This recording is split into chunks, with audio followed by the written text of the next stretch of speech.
Salut, bienvenue sur Apocalypse Gospel TV et bienvenue dans cette émission Une parole pour toi. Notre prière est que le Seigneur vous bénisse abondamment et qu'au travers de la révélation de sa parole, il croise vos besoins spécifiques dans le nom puissant de Jésus. Une sagesse populaire dit ceci, je paraphrase. Celui qui perd de l'argent n'a rien perdu. Celui qui perd un ami a à moitié perdu. Mais celui qui perd le courage a tout perdu. Oh, je voulais te dire que le courage est très important.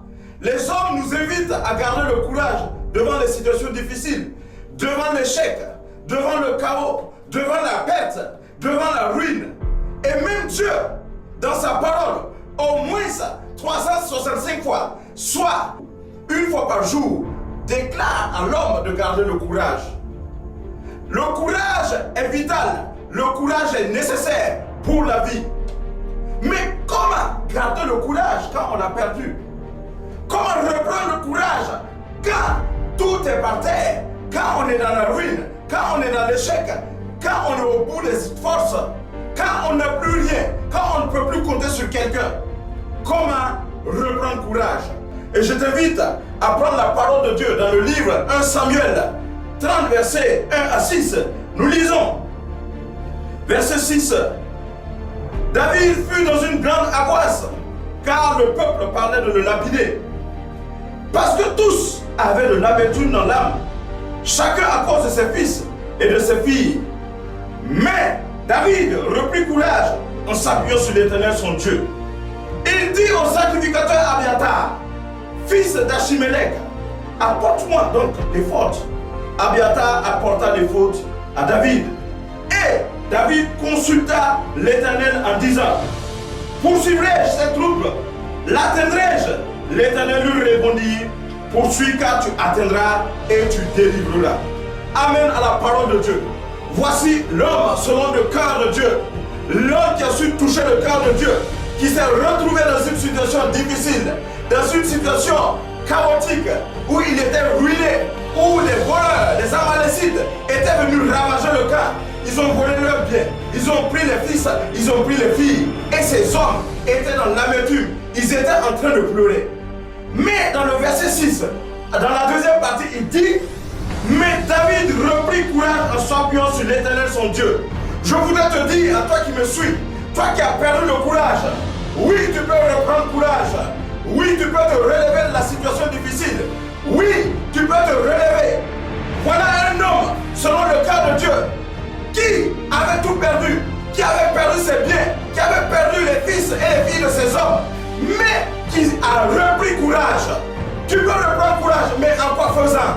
En t'appuyant sur l'Éternel. Je voulais te dire, tu ne peux plus t'appuyer sur toi-même. Tu ne peux plus t'appuyer sur les hommes. Tu ne peux plus t'appuyer sur tes compétences. Tu ne peux plus t'appuyer sur ton intelligence. Tu ne peux plus t'appuyer sur ce monde.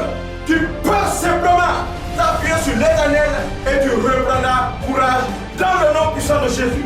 Au verset 8, il dit, et David consulta l'Éternel en disant, poursuivrai-je cette troupe? L'atteindrai-je? L'Éternel lui répondit, poursuis car tu atteindras et tu délivreras.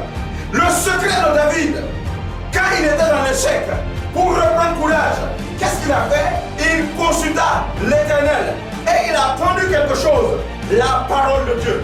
Il a entendu la voix de Dieu. Dieu lui dit, va, poursuis, car tu vas délivrer.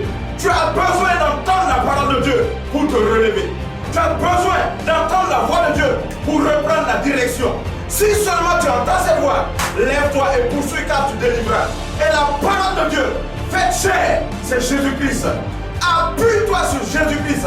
Appuie-toi sur la parole faite chair. Jésus va te relever. Jésus va te restaurer dans le nom puissant de Jésus. Et au verset 18, pour conclure, il dit, David sauva tout ce que les Amalécites avaient pris et il délivra aussi ses deux femmes. Alors je déclare cette parole dans ta vie. Si tu es découragé, dans le nom puissant de Jésus, je déclare que tu sauves tout. Je déclare que tout ce qui est perdu te soit restauré. Je déclare que tes biens matériels sont restaurés dans le nom puissant de Jésus. Ta paix est restaurée, ta joie est restaurée dans le nom puissant de Jésus. Tu peux reprendre courage en t'appuyant sur l'Éternel, en consultant l'Éternel, en t'appuyant sur Jésus-Christ.